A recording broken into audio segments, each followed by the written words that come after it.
Welcome to the video, guys. As you all likely know by now, the bullying allegations against Priti Patel keep coming thick and fast. A clear attempt to get her out of the Home Office, if you ask me. Now, a little while ago, we had Prime Minister's Questions, where Jeremy Corbyn questioned Prime Minister Boris Johnson on this subject. Of course, with the aim of trying to get Priti Patel sacked from her job as Home Secretary. Because we all know the Labour Party despise Priti Patel, not only because she's a Tory, but because she wants to push through policies that are against Labour's own policy of importing new voters. Now, during Prime Minister's Questions, Boris Johnson absolutely savaged Jeremy Corbyn regarding bullying, because as we all know, plenty of Labour MPs have been bullied out of the Labour Party in recent years due to rampant anti-Semitism within the Labour Party, which has actually got them investigated by the EHRC. You know, on par with the British National Party in that sense. So hardly in any position to talk about bullying or practically anything.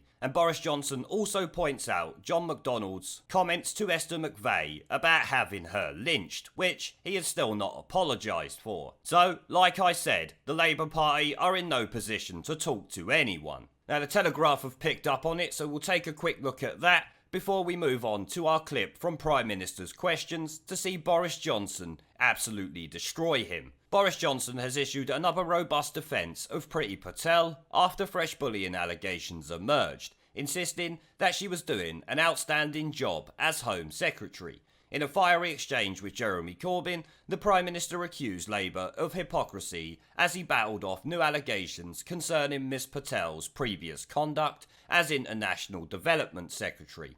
And also, I believe, at the DWP, where Labour and many others are trying to blame her for someone quitting the job 2 weeks after Priti Patel was appointed as the Minister for the department. When in actual fact, as you can see on the screen, there are reports that this person was planning to leave long before Priti Patel had ever been involved. So the connection with suicide Jeremy Corbyn tries to make is completely wrong. But Jeremy Corbyn doesn't care about that, obviously, as you will hear in a moment. Now, rather than reading through any of the rest of that, let's hear Boris Johnson take apart the Corbynated chicken. We ain't gonna get to see this too many more times, guys, so savour it while you can. Mr Speaker, of course it's right that there should be an investigation into any allegations of bullying. That's what the Cabinet Office is doing, that's what Sir Alex Allen will of course be doing. But I just remind him, since he mentions the Home Secretary, that she is keeping this country safe by putting in record numbers of police officers. She believes in stopping the early release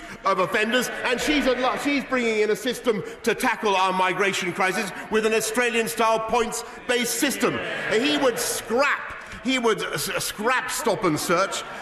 He believes in getting rid of our security services, and he certainly wouldn't tackle our immigration system, Mr Speaker.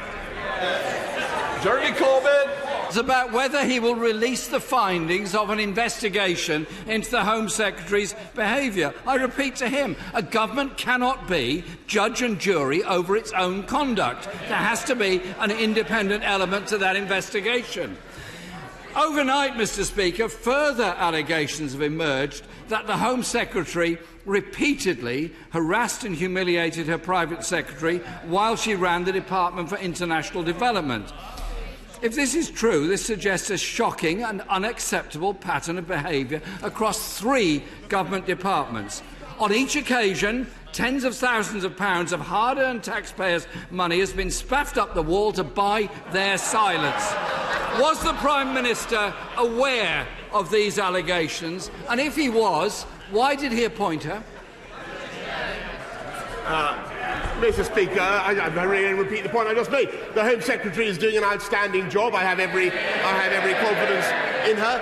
If there are allegations, of course it is right that they should be properly investigated by the Cabinet Office, and that is what is happening. But I take no lessons about bullying, Mr Speaker, from the leader of a party where female MPs were bullied so badly in the matter of anti-Semitism they actually left the party, and where the Shadow Chancellor has still not apologised for his call for a member of our party to be lynched.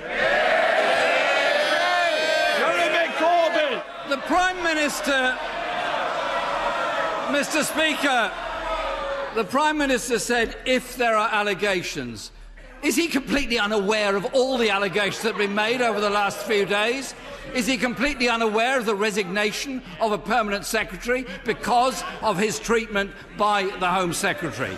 Mr. Speaker, we have a part-time Prime Minister who barely turns up but is determined to cover up for bullies in his government.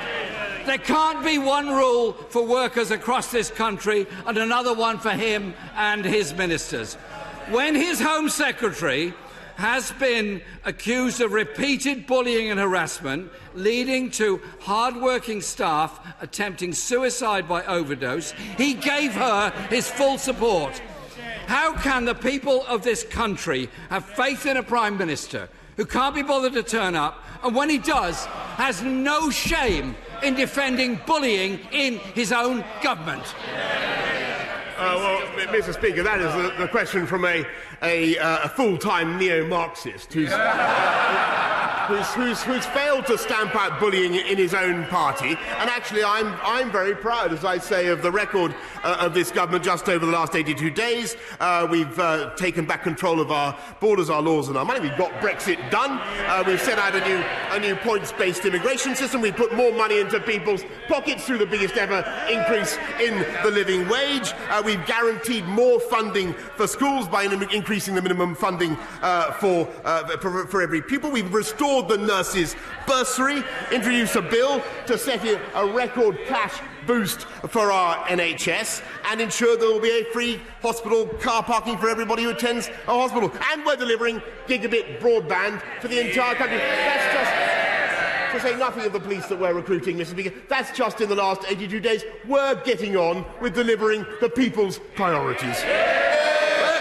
I love the way Priti Patel is sitting there smug as you like. Priti the motherfucking barbarian, smirking away at the worthless shitweasels on the other side of the house. And Boris Johnson's defence of her is what everyone should expect from a Prime Minister when one of their ministers is being smeared by these low-life Labour MPs, and of course, with help from the SNP and the Lib Dems. We can never forget them bunch of losers, guys. Now, as for the allegations Jeremy Corbyn made about the money being paid, from what I've seen, that money was paid because the people were going up against the civil service, not against the minister. I'm sure Labour know this also because the reports are out there, but they don't give a fuck about that, as we all know. But you've got to love the part where Boris Johnson turns around and says, I take no lessons from the Labour Party on bullying. Because as we all know, and he pointed out, the Labour Party are in rather deep shit now for the issues regarding anti-Semitism and their party, which stem from the top down, because reports are there saying Jeremy Corbyn was covering it up and stopping people being investigated for anti-Semitism.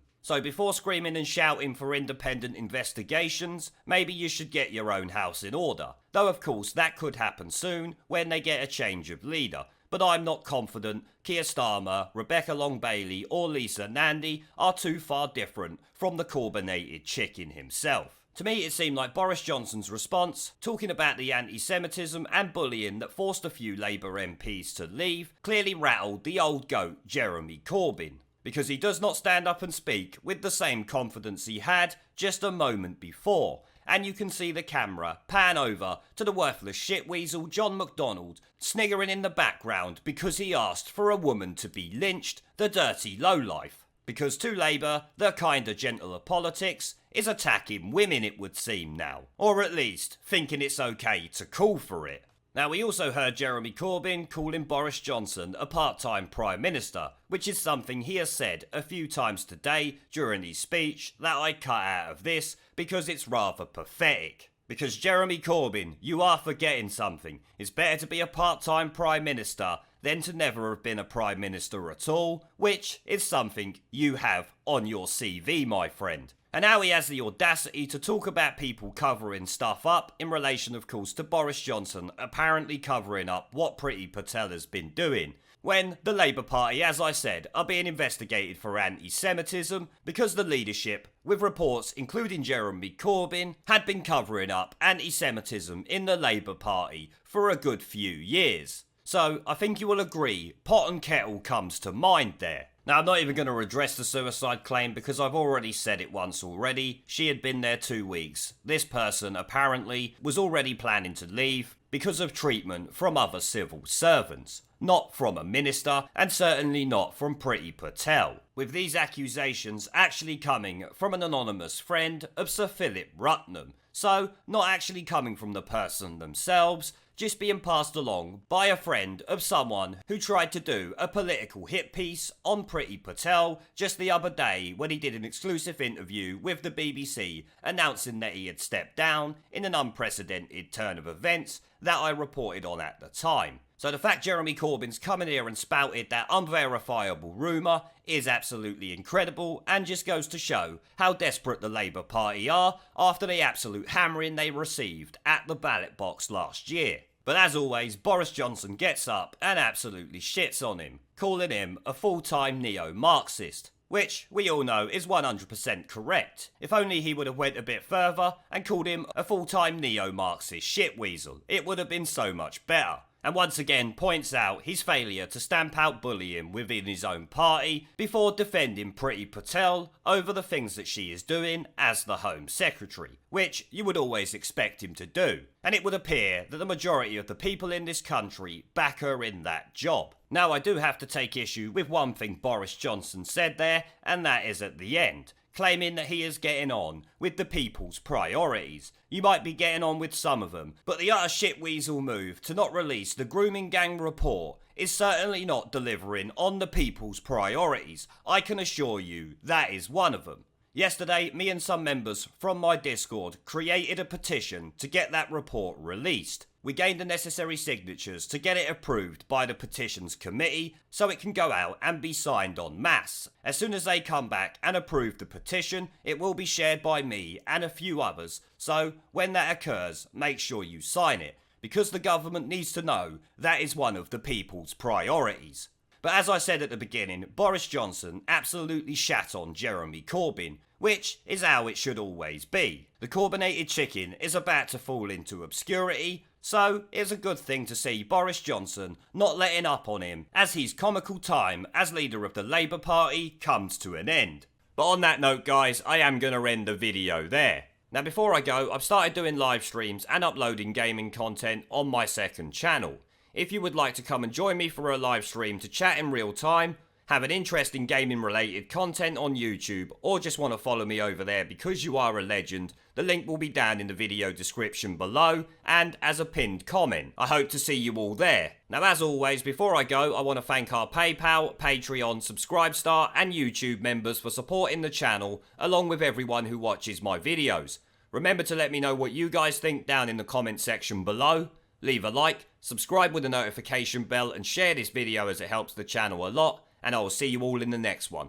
There is a pattern consistent throughout history of oppressed people turning on the oppressors, slaves against their owners, the peasantry against the feudal barons, colonies, Mr. Verhofstadt, against their empires.